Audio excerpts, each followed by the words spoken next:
Maintenant, je veux donc parler des trois types d'ambition qui existent, parce qu'il y a trois types d'ambition. Et ce que nous voulons, c'est que nous voulons dire à nos téléspectateurs qui nous écoutent et ceux qui vont nous écouter plus tard, que ce soit dans le net ou partout ailleurs, que nous voulons les aider à avoir le type d'ambition qu'il faut, qui satisfait Dieu et qui va aussi les satisfaire et les conduire à l'épanouissement.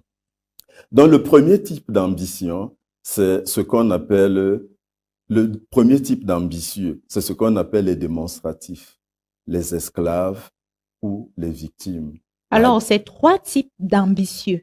oui. D'accord. Mais le premier type d'ambitieux, D'ambitieux. c'est ce qu'on appelle les démonstratifs, les esclaves ou les victimes. C'est là où se trouve la grosse majorité de personnes.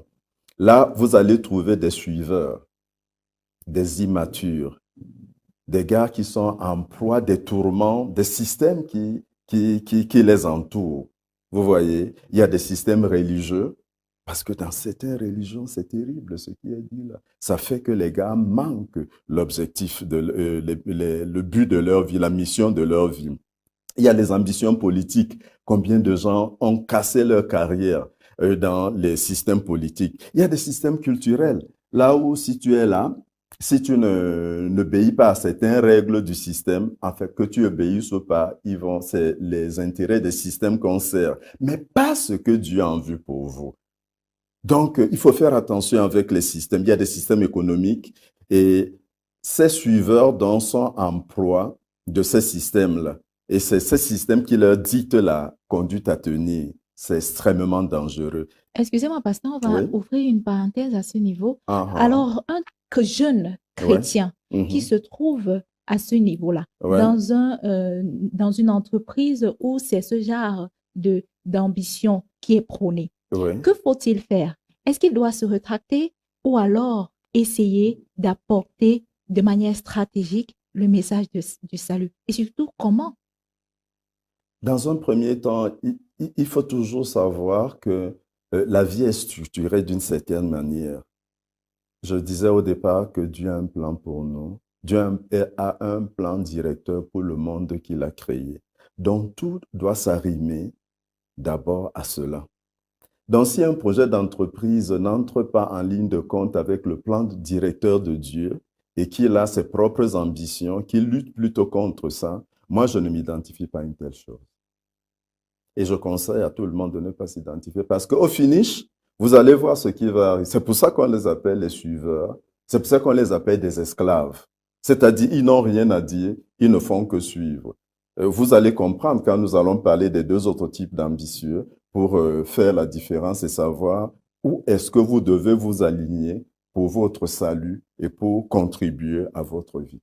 D'accord. Voilà. Donc, Parenthèse fermée. d'accord, d'accord. Ceux-là n'ont pas de projet personnel. Ils vivent sans ambition. Leur passion est de se mettre pour les autres. Nous sommes certainement tous appelés à nous mettre pour les autres. Mais si vous n'avez que les projets des autres, vous n'avez pas de projet à vous. Et c'est clair que vous allez payer pour ça. Ils périssent victimes de leurs excès, victimes de leur dévouement à ces systèmes. Ils agissent à cause des autres. Ils veulent prouver aux autres qu'ils ont de la valeur. Ils attendent leur bonheur des autres. Ils ne savent pas que le bonheur ne se trouve pas en dehors d'eux-mêmes. Notre bonheur, Dieu l'a mis en nous. C'est ça. C'est pour cela que la plupart de ces personnes se consolent dans la drogue et ça finit toujours par se retrouver dans la drogue, l'alcool, le sexe ou dans des péchés. Ce n'est pas dans les groupes de prière où il y a tous les abus. Non, non, non. Aller prier quelque part, ça veut dire qu'on a déjà une relation avec Dieu. On s'épanouit avec lui. On trouve un groupe là où on est motivé. Parce que c'est ça aussi la communion fraternelle. On se motive. Mais si tu enlèves Dieu et que tu attendes la motivation d'un groupe quelconque, comme nous l'avons cité plus haut, tu vas chavirer, quoi. Ça ne va pas donner. Ça ne pourra pas donner. Donc, ça, c'est le premier type d'ambitieux. Le deuxième type d'ambitieux, c'est